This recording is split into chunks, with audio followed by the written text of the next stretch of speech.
back to my channel.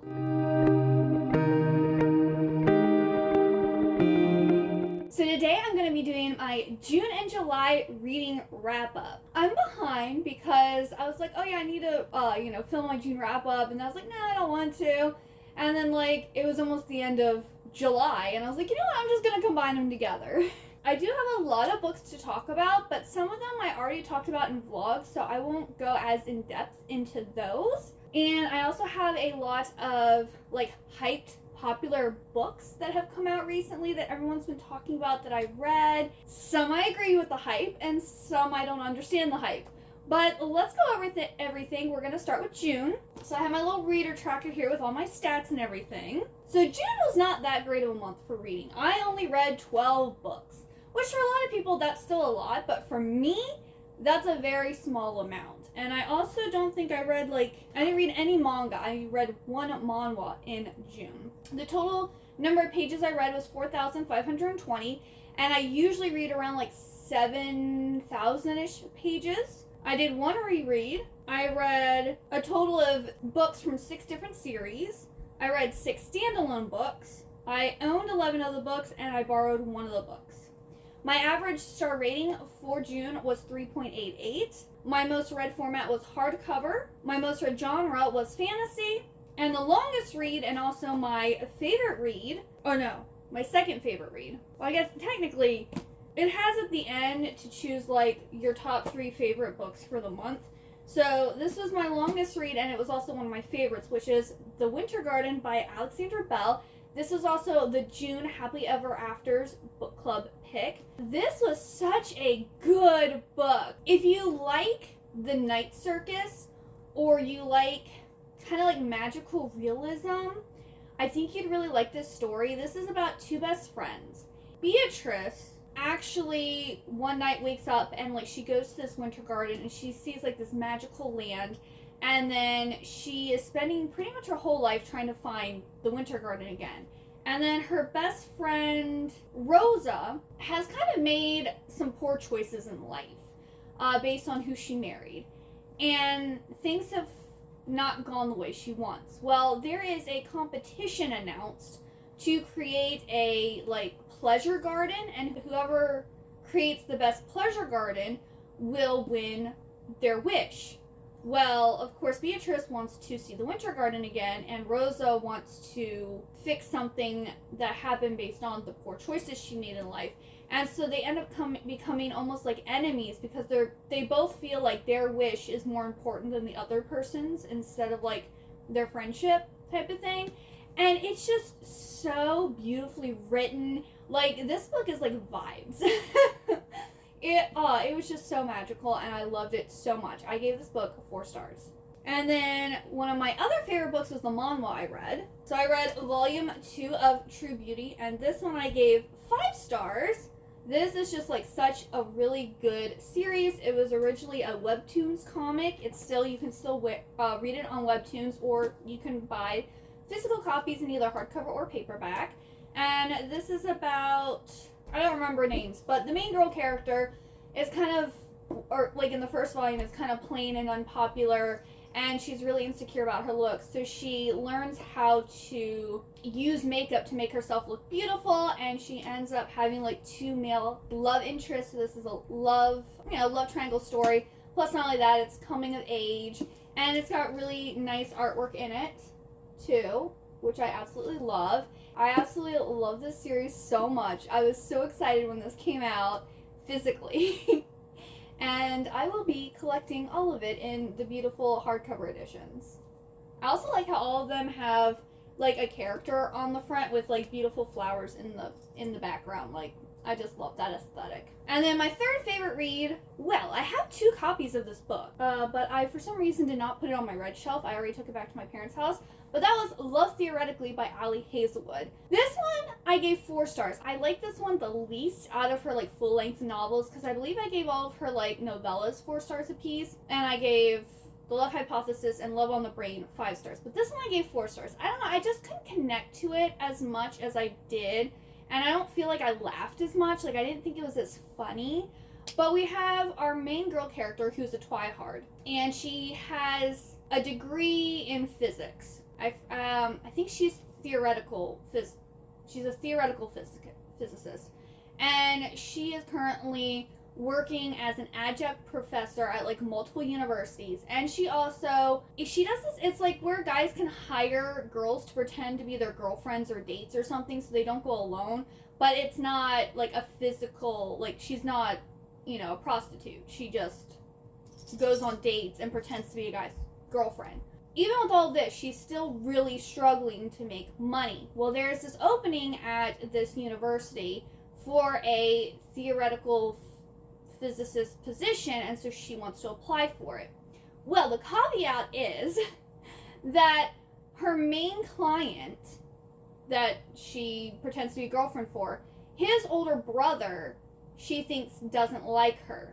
And she finds out that he's actually on the board to decide who gets this position at this university. And of course, he finds out her secret, and they start like talking to each other, and stuff happens, and they fall in love. It just wasn't as funny as the other ones, and our main girl character really has this issue with trying to pretend to be other people. Like, she doesn't know who she really is, and so she like puts on, like, for everyone that she talks to, she's like a different person instead of being authentically herself. I read another book, I think, was it in July? I feel like I just read another book recently where another girl character did that. And I'm like, I don't get the whole, like, pretending to be someone else. I guess I'm so authentically me, I don't pretend to be anyone else, because I tried to do that, like, when I was, like, a teenager and stuff. I tried to, like, fit in, and then I just felt like I didn't fit in even more, so I was like, you know what, I'm just gonna be myself and be alone, it's fine. So I don't understand, like, getting to be an adult and, like, not knowing who you really are, and, like, trying to, like, fit your image to every single person. Like, I just don't understand that. So therefore, I couldn't really connect with the main character at all, which lowered the rating. But she is a Twihard. There's a lot of, like, Twilight references. It was a cute, sweet romance. It didn't speak to me like her other books have. Because while I'm not a scientist, I am a big nerd. So, like, I relate to a lot of, like, the quirkiness and different stuff of her characters. I still really like this one. It was just not as good as her others, in my opinion. Alright, so let's talk about the other things that I read. I read the Dorothy Must Die Stories Volume 2.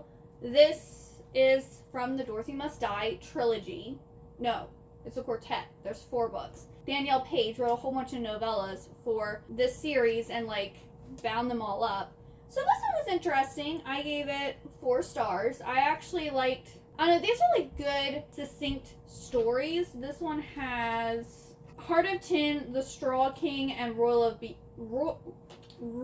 of Beasts. So it's the Tin Man, the Scarecrow, and the Lion.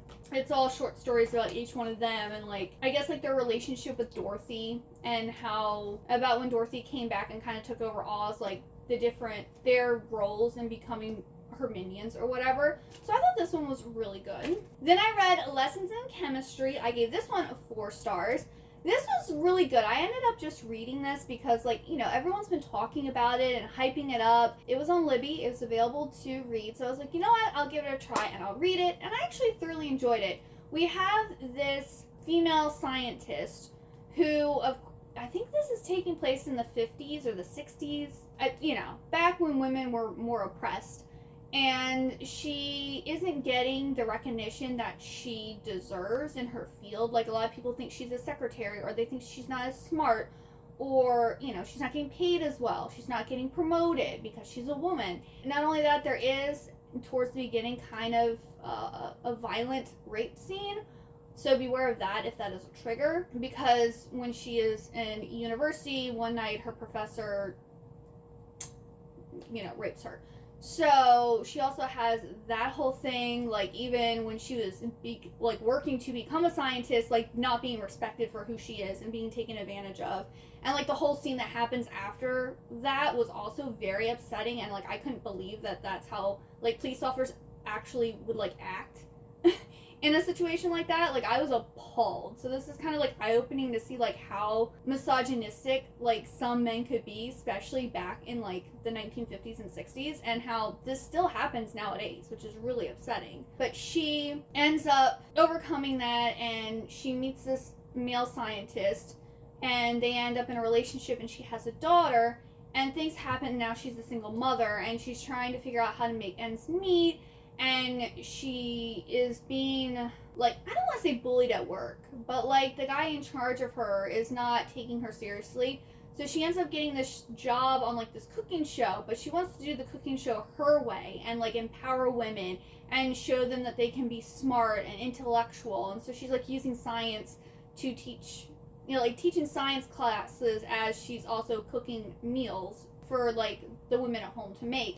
And it's just a really nice, sweet story. I read The Duke and I by Julia Quinn. I gave this one 4 stars. This is the first book in the Bridgerton series. I actually read this because Illumicrate was coming out with, or they were re-releasing their Bridgerton hardcover book set. Unfortunately, I wasn't able to get my hands on it, but I wanted to read this one to see if I actually wanted to purchase all of them, and I did really like it. This was a good story. Overall, I didn't connect really with the main girl character either, because she really wants to be a mom. And, like, that's, like, she wants to get married and have babies. And, like, not my thing at all. But she's one of the sisters. And she is out on the market. And she's supposed to be finding a man. And her and this Duke, he, I think, is also supposed to be looking for a wife. But he doesn't want to get married because he doesn't actually want to have kids. But he tells her he can't have kids. So he wants to stop getting hounded by women.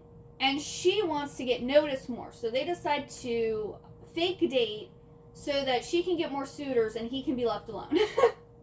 And it's their love story. And it was cute, but like, I mean, kudos to someone who does want to be a mom and have babies, but that's not my life. Alright, y'all, this is probably the most hyped up book this summer. Can you guess what it is? Fourth Wing by Rebecca Yarros. So I ended up I think this came out May 2nd.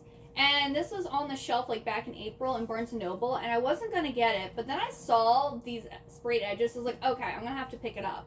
And then all of a sudden, everyone was talking about this book. Everyone was looking for a copy, and no one could find it, and it was selling out like crazy. And I'm like, I just picked it up because it was pretty. I was like, okay, well, everyone's talking about it and giving it 5 stars and ranting and raving about it, so I will give it a shot. I gave it 3.5 stars. I liked the book. I enjoyed it. I had an issue with the writing and the pacing. Because we have this girl named, I think, is it Violet?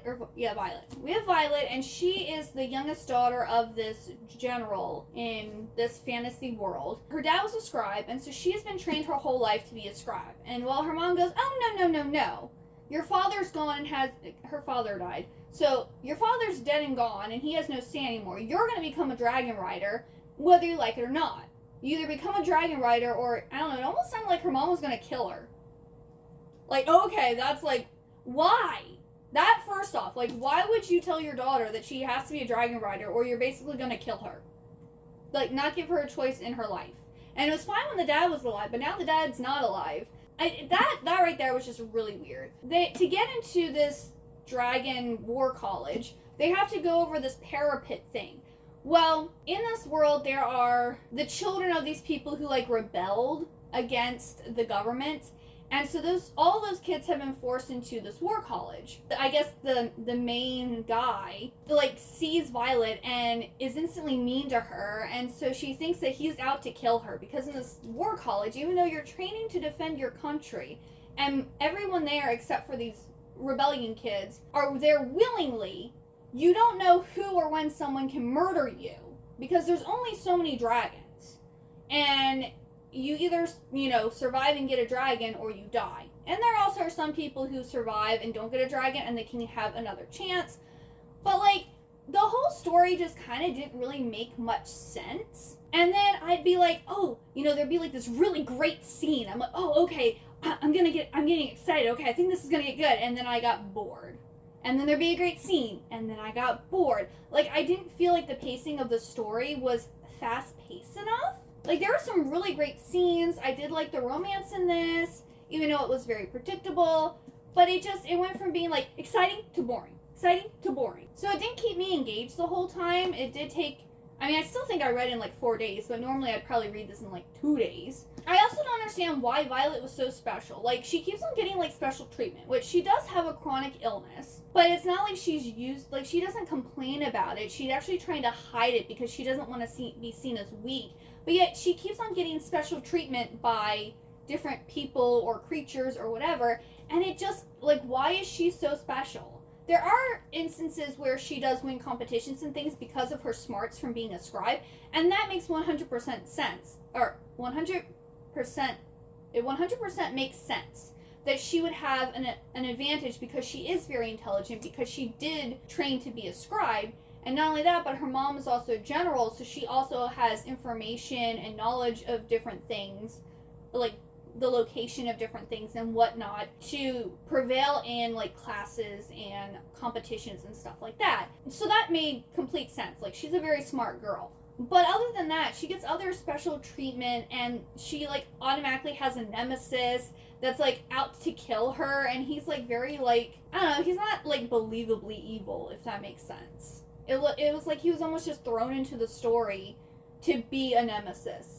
Like, he didn't have any character development or anything like that. While it was enjoyable for the most part, there was just so many issues with it. And now that being said, I have pre-ordered the next book, and I will be reading it. But I just don't understand why so many people love it and think it's, like, the greatest book. Because, I mean, while it's good, there's so many more books. Like, I actually have a hyped up book here that people have been talking about, and I get the hype. But we'll be talking about that one in July. But yeah, so those are my thoughts on Fourth Wing. Then I read Wuthering Heights by Emily Bronte. This one I gave 3 stars. I watched a version of this movie, this book was made into a movie, and I watched that movie, and I absolutely love that movie. I actually have it on DVD, and it's just so good.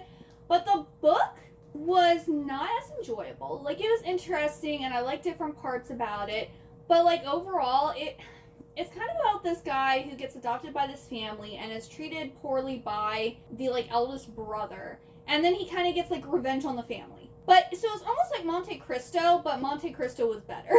The Count of Monte Cristo. If you've watched that movie or read that book, like, that is a good story. And in the movie, they made it more of a love story. No, this is a revenge story. It's not a love story. I mean, there is a love in it, but I wouldn't consider it a love story. It's a revenge story. So we have Heathcliff, who is pretty much adopted into this family. They have a daughter named Catherine, and him and Catherine, like, have this connection, and they kind of have, like, this really toxic relationship. And then she ends up marrying this neighbor, even though she doesn't love the neighbor, but Heathcliff isn't worthy enough to marry her because, you know, back in that time, status and whatnot. She's not happy, and of course she takes her toxicity to that family too. And Heathcliff goes off to make his fortune somehow. I don't know if we're actually ever told how he made his fortune, but he went and made his fortune, came back, and then, like, seduced Kathy's husband's sister. And it's like this whole big, like, dramatic revenge toxic book. So I did enjoy reading it to see, like, where that movie was inspired from, but in this case I think the movie was better, where this is messed up. But I did like this better than Jane Eyre, because I did read Jane Eyre in May, and I was very disappointed with that book, and I did like this better. I've also read Wuthering Heights, which is a vampire version of this, and I think I even like the vampire, like, version better than the original.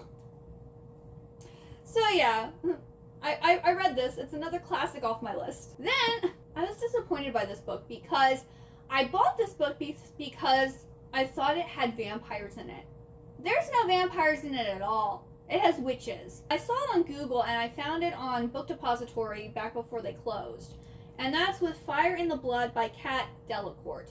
This one I also gave 3 stars. It was an enjoyable read, but it didn't have vampires, which is, I was in the mood for vampires, and I wanted a vampire book to read.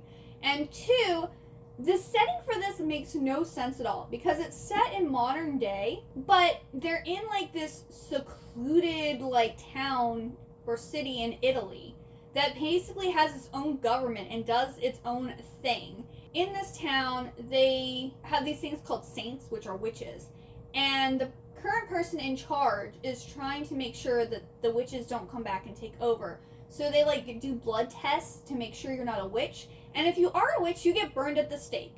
So in 20, I'm pretty sure this is probably like 2022, they're burning people at the stake if they find out that you're a witch. And it's set in like our world, because I'm pretty sure she lives in America and then she moves to Italy because her dad gets like this job, and like things come out about her mom, who I think committed suicide. And there's of course a romance, and she has so many, our main girl character has so many people interested in her. And here's the thing, I love love triangles, or like when someone has multiple people interested in them, but generally they're either different races, they're from different groups, they're, you know, there's a variety. No, it's all there. It's like 3 people in her class that all have a thing for her, and I'm like, what's the likelihood that you're gonna find 3 people in your classroom of like, I don't know, like 14 people that have a thing for you? That doesn't make sense. Like, it'd be different if, you know, she had one person from her class and maybe someone from another school, and then, you know, no, they were all in her classroom. I think that's the first time I've seen that done. Because, like, with Twilight, you had Edward, who's a vampire, who goes to school with her, and then you have Jacob, who's a Native American werewolf who, you know, lives on a reservation, I believe. And then, you know, usually it's like a different species. Like, you know, have a human, like in Talon, you had a human dragon hunter, and then you had a rogue dragon shifter. Like, no, these are just 3 people in this classroom with her. So I had a big issue with that. And that's one reason, like, it got docked points, is more so the unbelievability of this book. Like, I don't want to have to go in and really think about a book, but when nothing really makes sense, then, you know, it kind of takes away the whole, oh, let me suspend belief type of thing, because it's so ridiculous. And so yeah, so of course our main girl ends up being a witch. And then she wants to try to like help free the town from the tyranny of the guy in charge. I believe this is the first book in the series. I won't be continuing the series. It just was ridiculous. Then I read The Iron Sword by Julie Kagawa. This is the second book in the Iron Fae Evenfall series, which is the 3rd trilogy in the Iron Fae series. So in this one, the Between has disappeared, and Kieran has gone missing, and they have to go and try to find him. And then, of course, there's other things involved, too, but that's, like, the gist of this. And the Iron Fae series, if you didn't know, is a young adult Fae story about Megan, who is half human, half Fae, and she ends up becoming the queen of, I guess they're the Iron Fae. She becomes the queen of the Iron Fae. I really like this series, and this book was more interesting than the first book in this trilogy here. I gave this one 3 stars. And then I did a tandem read of The Secret Garden and The Secret Garden Devotional. So this lady, Rachel Dodge, actually makes these cute little daily devotionals based off of like famous classic books. So she has one for the Little Women, she has one for Anne of Green Gables, she has one for Jane Austen, and then she has The Secret Garden. So basically this had, I think, 30 days in it, and The Secret Garden has 27 chapters. So the first day was talking about, you know, something to reflect on that was talked about in chapter 1, and then day 2 was chapter 2. So I would read chapter, you know, the chapter in the Secret Garden, and then I'd read like the devotional to think about and meditate on, pretty much. And so that was very interesting to do that. And I think the next one I want to do is Anne of Green Gables, because I think that would kind of be good for the fall time, and then maybe do Little Women in like December. But I thought it was really good. So The Secret Garden is probably Frances Hodgson Burnett's most popular book, but not my favorite. My favorite is The Little Princess. That's my favorite book ever. But this is about Mary Lennox, whose parents die in India from a plague, and she's her uncle becomes her guardian, and she goes to Mistlesweet Manor where he lives. And she ends up hearing about this secret garden that's been locked up and no one's been in for like 10 years. And so she wants to find the key and find the garden. And she, you know, finds out about her cousin Colin, and she meets this boy named Dickon. And it's just a story of friendship and magic and growing. And it's a very beautiful story. It's such a beautiful story. And I really enjoyed reading these 2 together. That was 30 minutes just for June. Okay, so let's go to July now. In July, I read 26 books. I read 8,557 pages. I reread 2 books. I read a total of books in 10 different series. I read 7 standalones. I owned 24 of the books, and I borrowed 2 of them. Now, my average rating went down a little bit in July, so my average rating was 3.5 stars. My most read format was manga, because I did read 10 manga. My most read genre was horror and or thriller. And my longest read was To Sleep in a Sea of Stars. To Sleep in a Sea of Stars by Christopher Paolini was my longest read. It was 880 pages. Now, I did listen to all of this on audio, and I started listening to it in June. So I didn't actually listen to all of this in July. I think I finished it in the first few days of July. And I gave this one 3 stars. This is a first contact with aliens, and all I'm going to say is Grigorovich. I talked about this in one of my reading vlogs. I think it was my Summerween. It was in my Summerween vlog. So I talk about it there, but let me just say Grigorovich was the best part of this book. I absolutely loved it. I also need to speed up because this video is getting very long. Then let's talk about my favorite books. So if you all know, I am very sparse with my 5-star reads. It takes a lot for me to give a book 5 stars. Manga and manhwa, they just bring me so much joy that it's so much easier for me to give them a 5-star. But books are longer and are more time consuming, so it takes a lot more for me to give a book 5 stars. So this author has been being hyped up like crazy. Her books, both of her series, have been talked about, and everyone's been talking about how amazing it was. And it was available on KU, so I was like, you know what? I'll give it a go. Also, I think it was Liv's from Olivia Reads the Latte's book club pick. So I was like, okay, she's reading it. I'll have people to read it with. And oh my goodness, like I read the prologue, just the prologue, and I was like, this is going to be a 5-star read. I was like, just from the prologue, I knew that I was going to completely love this book. And I've since went and bought all the books in this series. I didn't do the Daughter of No Worlds yet, because I do want to read the first book, because it seems like most people like one or the other more.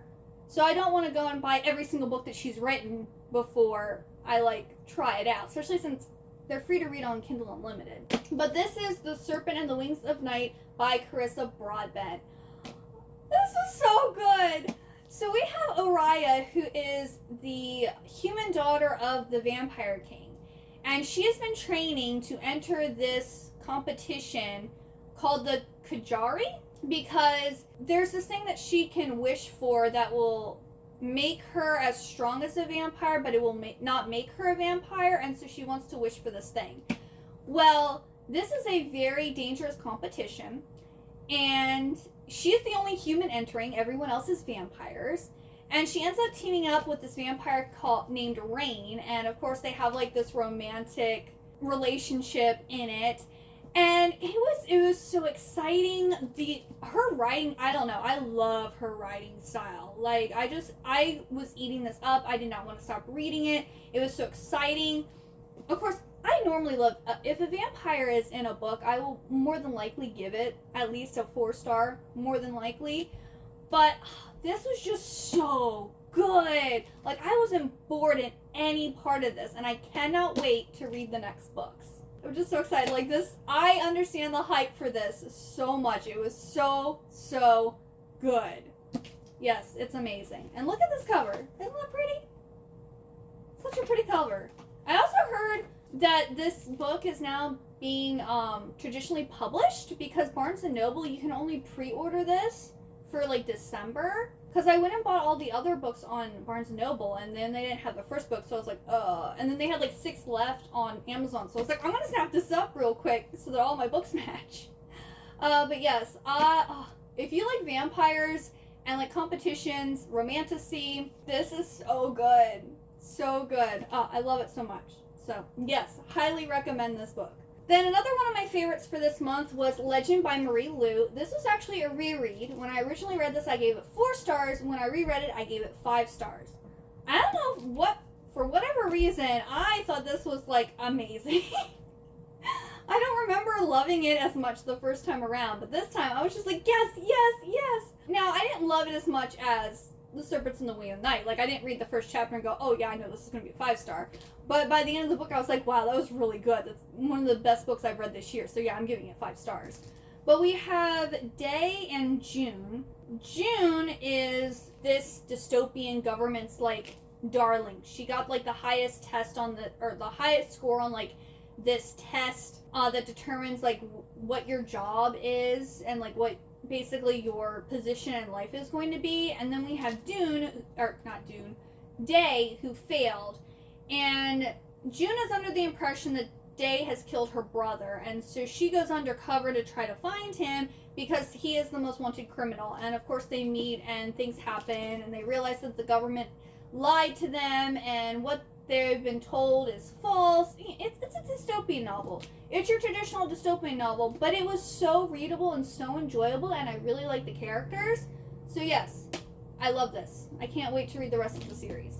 Okay, this is shocking. My third favorite book for July is Salems Lot by Stephen King. I actually had this book and unhauled it. I didn't realize it was about vampires. If I had known that, my world would have been changed sooner. I found out, someone was talking about it. I don't know whether it was on YouTube or I saw something about it. I was like, wait, Stephen King wrote a book about vampires? And so I watched the mini-series from like 1979. And I was like, okay, this was a really interesting movie, but I felt like it was lacking in the story aspect. Like, it didn't fully make sense. So I was like, I want to read the actual book and see if it gives me more. So I borrowed this from Limby because I was like, so far Stephen King has not been my bag of tea. I generally like his movies, but the books, not so much. But wow, Salem's Lot could have gotten a 5-star. But my issue with Salem's Lot, which really my only issue, is that it was so slow paced, and they talked about so many different like people and characters that really weren't important to the plot, in my opinion. Because we have our main guy, who's a writer, and he has come back to town. He lived there a few years as a kid with his grandmother, and he has come back and he is now writing the story about the Marston house. In the movie, they talked about the Marston house a little bit, but they didn't really explain the significance of that house. The house is basically like a beacon for evil that like summons evil to this town. Well, guess what it summons? A vampire. And so this vampire goes around turning everyone else into vampires and basically takes over the town and becomes a vampire town. It was so good. Like, I don't know, I just really enjoyed it. I wouldn't say it was scary. It wasn't thrilling. But it was just like the idea of this like vampire going into this small town and taking over and no one realizing what is happening. And also not only that, but most people don't really care either. They're just letting it happen, except for like a handful of people. And there were some really great scenes like where the vampires are attacking people. And I also enjoyed that the book actually like had the vampire talking to people and like gave it more of a personality. Because like in the movie, he shows up in one scene pretty much where he like talks and like makes a deal with the priest. And then you see him at the end when he's getting murdered, or like, staked. But he didn't really have a personality. He wasn't really a character. He was just like this kind of unknown bad guy who's turning everyone into vampires, where he was more of a character and he was more important to the story than just an idea, more so. So I really like Salem's Lot. So if you want I would say a small town vampire story, you probably really like Salem's Lot. And I might try to read some more of Stephen King's books, but I think I'll read them after I watch the movie. And if I like the movie, then I'll read the book instead of vice versa. Because the other 2 books that I read from him that I didn't like was It and The Shining. And I have not watched those movies. I was never interested in watching those movies. So why would I be interested in the books? I don't know. But I read them and I regret my choices, because that wasted a lot of my time. But then, yes, the rest that I read Of Monsters and Madness by Jessica Varday. I gave this one 3 stars. It was supposed to be a reimagining or retelling of like Edgar Allan Poe, but Edgar Allan Poe was more just like a character that was thrown in there. He wasn't really like himself, he just had his name. And we have Annabelle, who's our main girl character. She goes to live with her father, who is kind of giving like Dr. Moreau vibes. And she really wants to be like where you look at dead people, do like autopsy stuff. but she's a woman, so she can't do that. And so her dad's like suppressing her and saying that she needs to act like a woman and do this and do that. And then she falls in love with Edgar. And Edgar actually kind of, there's like a Dr. Jekyll and Mr. Hyde thing going on with him. And then we also get Dorian Gray in the mix. So it's like a whole bunch of like these gothic characters that are kind of put into this one book. It was interesting, it was enjoyable, but it kind of fell flat. And it just could have been so much better. I was just like so excited for this book, and then it was, it was lackluster. So that's why I gave it 3 stars. Then I read a manga series. I read all of the Savor's Book Cafe Story in Another World. So this is volumes 1 through 5. I gave each volume 4 stars. So I really like this story. We have this 30-year-old single office worker, Tsukina, who is called by God to be a savior in this other world. And because she is 30 and she knows the way of the world, she's like, oh, can I have this? Can I have that? Can I take this with me? Can I do that with me? And God's just like, okay, sure. And so she goes to this world and she opens a little book cafe, and she meets this very attractive soldier who also loves to read, and he starts like coming to her cafe regularly, and they form a relationship. And there's like these little tiny things that happen in each book that she kind of has to deal with. If you want a very cozy story with a sweet romance, I highly suggest this series. Like, I personally didn't really like Legends and Lattes, but I really like this, and it kind of has the same vibes, but they had it in a way that I enjoyed it. Plus, not only this, I mean, these are really quick reads, so even though it is slow and not much is happening, it goes by quickly. I really like this series. It's so cute.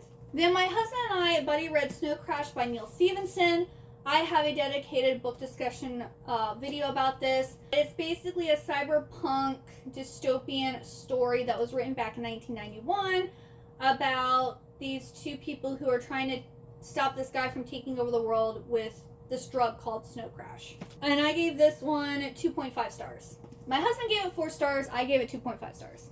Then I finally finished reading After Alice by Gregory Maguire. I actually started this book August 2nd of 2016. And I had it on my DNF shelf because I don't really like Gregory Maguire's writing. I got this one because Alice in Wonderland. I love Alice in Wonderland. But I wasn't really getting into it. And then in May, my bestie Jennifer picked it as one of the books for me to read in June. And I didn't get to it. But I got to it in July. And I ended up finishing it. And I gave it 3 stars. I didn't love it, but it was enjoyable. We have this girl, Ada. She has like this back brace thing on. And she ends up following Alice into Wonderland. So it's just her like going through Wonderland behind Alice as she's searching for her. And then I think she saves Alice in the end in this one to get her out of Wonderland. But Alice doesn't know, I think, that Ada saved her. So it was interesting, but like, I just don't really like Gregory Maguire's writing. I haven't really liked any of his books. So I think I don't own any more of his, and I don't think I'm going to read or buy any more of his books. Yeah, I mean, I didn't dislike it, but I don't need to be reading his books. They're just mid, you know? For one of the prompts for Summerween, I read The Humming Room by Ellen Potter. This one is kind of like a reimagining of The Secret Garden. And if you want to know more thoughts about this, I have it in my Summerween reading vlog. Then there's People We Meet on Vacation. This is another book that I read in my Summerween reading vlog. This was Emily Henry's Last Chance, but I ended up giving it 4 stars. So I will keep on reading Emily Henry's books because this was just really sweet. This is about Poppy and Alex, who have been going on vacations for like quite a few years. They're currently not talking to each other. And then Poppy realizes that she's actually been in love with Alex and she's the happiest with him. And so she tries to repair the relationship. And it's a really cute, sweet book.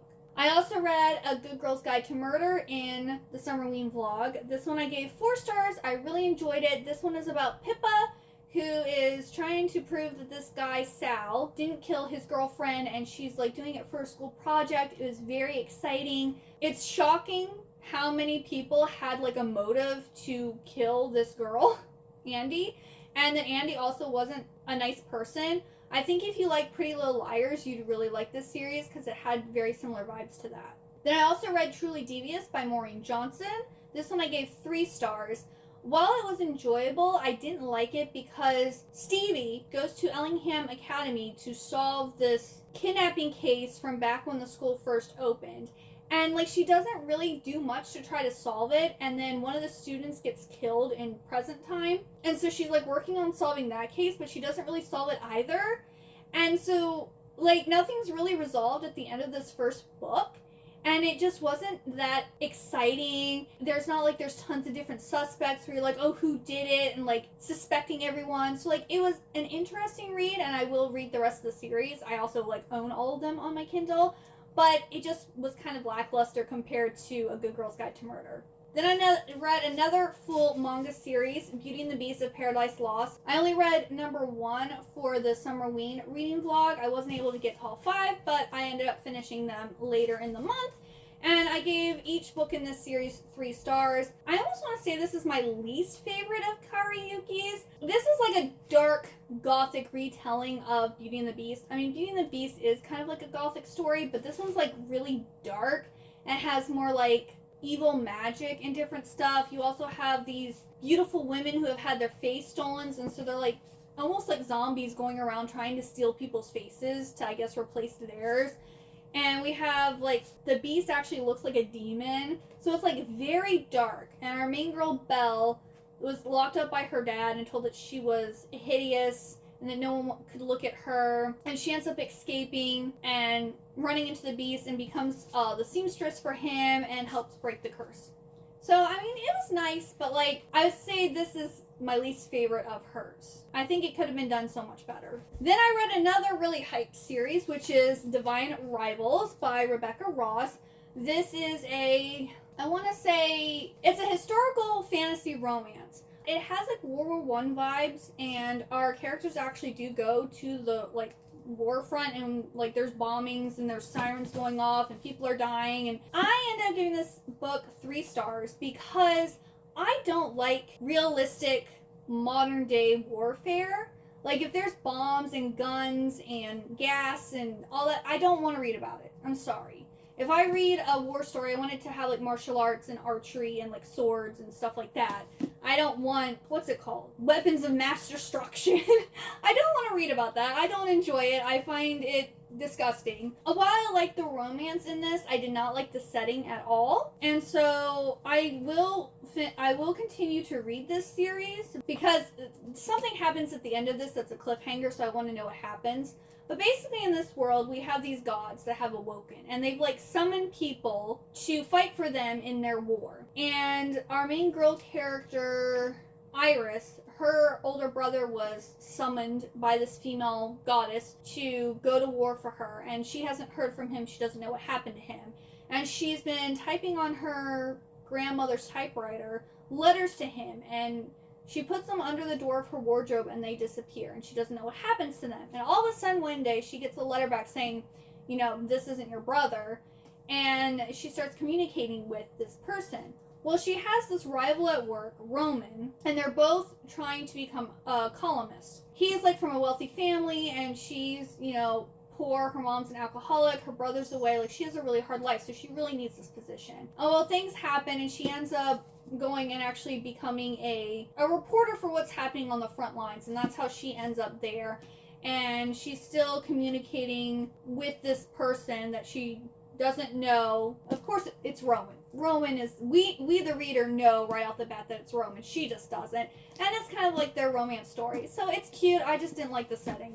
It just gave me icky vibes. Then I read The Heart of Betrayal, which is the second book in the Remnant Chronicles. I read the first book and thought it was okay, so I was like, let me read the second book and see if it gets better, because Fairy Loot was going to be, they did a pre-order for, like, special editions of this trilogy. I decided not to get them because this second book also got 3 stars. It's an interesting story. Like, I did enjoy it, but I don't think I'll ever read this series again, nor do I need pretty editions of it on my shelf. But the first book, we have a princess who decides that she doesn't want to get married to this prince that she's never met. He actually refused to come and meet her. And so she runs away with her handmaiden, and they end up in this, like, small town or village, and these 2 guys show up. And we know that one's an assassin and one's the prince. But she doesn't know who they are. And we don't know which one is which. And she ends up kind of having romantic entanglements with both of them. And then she ends up getting kidnapped and taken to this other kingdom. And so this is like her then being at this other kingdom and trying to escape. While it's interesting, it's not new, it's not original. Like the concept of the writing was in the first book, but other than that, it's kind of like a generic story. So then Jan's full moon book club pick was The Whispering Dark by Kelly Andrew. This one I gave 3 stars. We have Delaney, who hears whispers, which I believe that they're ghosts. She like hears ghosts talking, and she gets accepted to this really like exclusive college where everyone there has some type of like psychic supernatural ability. And she ends up meeting this guy named Colton, who is the TA for like her professor, and she's having a lot of troubles because she is deaf, and she doesn't want people to really focus on that fact or to look down on her or give her special treatment because of this. So she's struggling in her classes, and so Colton goes to like help her, like tutor her basically, so that she doesn't have to ask for special accommodations. There's someone who's trying to bring their wife back to life, so they're sending these boys somewhere to try to unlock the secrets to like being immortal, and these boys can't handle it, so their bodies are basically being ripped apart and they're being found all over America. And so Delaney's like, what's going on? And she starts looking into it, and it was a very interesting book. It just wasn't executed very well. It needed a little more fleshing out. I enjoyed it. I liked the atmosphere. I liked the vibes. I got what the author was trying to do. She just didn't execute it as well as she could have. And so that's why I got a 3-star. And then I also read Yellow Face by R.F. Kuang. This one I gave a 4-star. This is another very hyped up book. I did enjoy it. We have June, who one day is hanging out with her friend Athena, who is like this literary darling who's made like, I think, millions of dollars on her books. And Athena ends up choking to death, and June can't save her. Well, I don't know at what point, because June calls the police as Athena's choking to death. But somehow, between when the police show up or after the police leave, I'm not really sure, she steals Athena's manuscript. Athena had just finished it, and she hadn't told anyone about it. June decides that she's going to take it. She's going to, because it's a rough draft, so she's going to take it, she's going to flesh it out. She's going to make it kind of like her own, and then sell it. And so this is what she does. She steals her friend's book and passes it off as her own, and it is about Chinese labor camps. So the publishers are kind of concerned because June is white, that people might have an issue with her writing about, Chinese labor camps and thinking that they're, cultural appropriation and stuff. So they decide to make her name Juniper Song and not point out what her nationality is. So the book comes out, it's a big success, and a lot of people are thinking that June is Asian. And so she's getting a lot of flack for the fact that she wrote about Chinese culture, basically, and it's not her culture. And she has someone who basically is trying to pretend to be Athena and is, like, threatening her and that she needs to come out about her book and different stuff like this. And so it really looks at how the publishing company, industry is, and how people could actually get away with stealing someone's work, and the way that June tries to justify the fact that she did this, and trying to say that she did this for Athena and that she deserved all the praise and recognition. Why was Athena so much better than her anyway? And it also looks at jealousy and stuff. And starting off, I understood some of what she was jealous about. She goes, what makes one book better than another? What makes one author better than another? And I completely agree with this. I have a whole bunch of books here that I've read in the last 2 months, and some of them are super hyped. And I'm like, why in the world is this book so hyped? Why do people think it's so amazing? Why did it get the praise and the esteem that, there's other books that I love and adore, and I'm like, why is no one talking about them? They're so good.